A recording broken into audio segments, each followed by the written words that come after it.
আসসালামু আলাইকুম। কেমন আছেন সবাই? আশা করি ভালো আছেন। যদিও বা ইরান ইসরায়েলের যুদ্ধ চলতেছে, সবাই একটা আতঙ্কের মধ্যে আছেন। বিশ্বের মধ্যে একটা আতঙ্ক চলতেছে। তার মধ্যে আমাদের বিচার কার্যক্রমও বিভিন্ন দেশের স্থগিত বলা যায়। তারপরেও মালয়েশিয়ার ভিসা সংক্রান্ত আলোচনা করব। তো ভিডিওটা না টেনে সম্পূর্ণ দেখবেন, খুবই গুরুত্বপূর্ণ আলোচনা করব। তো যারা যারা আমার চ্যানেলটি সাবস্ক্রাইব করেন নাই, অবশ্যই সাবস্ক্রাইব করবেন। আর যদি কোনো প্রশ্ন থাকে অবশ্যই আমাকে প্রশ্ন করবেন। আমার হোয়াটসঅ্যাপ নাম্বার দেওয়া আছে ডিসক্রিপশন বক্সে। ধন্যবাদ। তো প্রথমে বলবো, যারা মালয়েশিয়া কলিং ভিসা যেতে চাচ্ছেন বা যাবেন, অনেকে অনেক ভিডিওতে দেখলাম বিভিন্নভাবে এটাকে ঘুরিয়ে পেঁচিয়ে বলতেছে যে ভাই মালয়েশিয়া কলিং ভিসা খুলে নাই, খুলবে, এই ধরনের বিভিন্ন ধরনের প্রশ্ন করতেছে। প্রায় অনেক ধরনের শ্রমিক নিবে, বিভিন্ন ক্যাটাগরির শ্রমিক নিবে। কেউ কেউ বলতেছে যে ভাই অবৈধ যারা আছে তাদেরকে বাংলাদেশে পাঠিয়ে দিবে।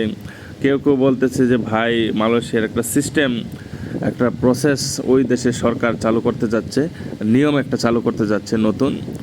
অনেকেই বিভিন্নভাবে বিভিন্ন মত প্রকাশ করতেছে। তো আমি বলবো আপনাদেরকে একটি কথা, আমি বিগত ভিডিওতেও বলছি যে মালয়েশিয়া কলিং ভিসা চালু প্রক্রিয়ামান, কিন্তু বিষয়টা হলো কি কিছু কিছু স্টেপ বাকি এখনও রয়েছে, যার জন্য পুরোপুরিভাবে কার্যক্রম শুরু হয় নাই। আমি অলরেডি ভিডিওতে বলছি যে কয়েকটা কোম্পানি অলরেডি সার্কুলার দিয়ে দিয়েছে শ্রমিকের। হ্যাঁ, তারা বিভিন্ন জায়গা থেকে লোক নিচ্ছে। বেশিরভাগ পাম অয়েল কোম্পানিতে লোক নিচ্ছে, এবং পাম অয়েল কোম্পানিতে পাম বাগানে বিভিন্ন কনস্ট্রাকশন সেকশনেও নিচ্ছে। তো এই কাজগুলো আপনারা করতে পারবেন না। একটা প্রদেশে মোটামুটি লোক নিচ্ছে। এই প্রদেশটার নাম আমি আপনাদেরকে জানাবো। প্রদেশটা হলো একটি উইক একটা স্টেট, যেখানে শুধু এই পাম বাগানের কাজ, এছাড়া কোনো কাজ নেই, শুধু পাম বাগানের কাজই রয়েছে ওইখানে।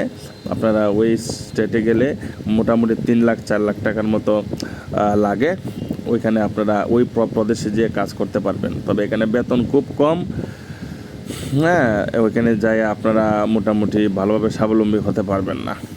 তো মেডিকেল ভিসা যে বিষয়টা, সেটা আপাতত বন্ধই বলা যায়। শুধু এই আপনি ভিজিট ভিসা এবং বিভিন্ন দেশের যে কূটনীতিক ভিসা সেটা চালু আছে। আর বাংলাদেশ থেকে যদি আপনারা মালয়েশিয়ার ভিসা নিয়ে করে যেতে চান, সেই ক্ষেত্রে অবশ্যই আপনারা আর কয়েকটা মাস ধৈর্য ধরতে হবে। আগামী আগস্ট মাস থেকেই আপনাদের কার্যক্রম পুরোপুরিভাবে চালু হতে যাচ্ছে। যারা মালয়েশিয়া গমনিচ্ছুক যারা যেতে যাচ্ছেন, তারা পুরোপুরিভাবে আপনারা আগস্ট মাসে একটা কার্যক্রম ফাইনাল হতে যাচ্ছে। সে অপেক্ষায় আপনারা কয়েকটা মাস অপেক্ষা করেন। আর তো বেশি দিন নাই, জুলাই মাসটা শেষ হলে আগস্ট চলে আসতেছে। এই আগস্ট মাসে আবার কার্যক্রম পুরোপুরিভাবে শুরু হবে। তো যারা মালয়েশিয়াতে যেতে চান 3-4 লক্ষ টাকার মধ্যে, আমার সাথে যোগাযোগ করতে পারেন, সমস্যা নাই। কারণ একটা কোম্পানি আছে, মোটামুটি আমি আগেও বলছি যে কোম্পানিটা বেশি ভালো হবে না, তবে তারা লোক নিচ্ছে। কারো কাছ থেকে 4 লক্ষ টাকা, কারো কাছ থেকে 3,50,000 এইরকম নিচ্ছে। আপনারা ইচ্ছা করলে ওই দেশে চলে যেতে পারেন, এবং ওই প্রদেশে কাজের চাহিদা অনেক, কিন্তু অনেক কষ্টকর কাজ, বাগানের কাজ, পাম বাগানের কাজ, হ্যাঁ, পাম অয়েলের কাজ, বাগানের কাজ, অনেক কষ্টের কাজ। আপনাদেরকে ভিসা করিয়ে দিয়ে যেতে পারবো, সমস্যা নাই। আমার সাথে যোগাযোগ করবেন, অবশ্যই আপনারা যেতে পারবেন।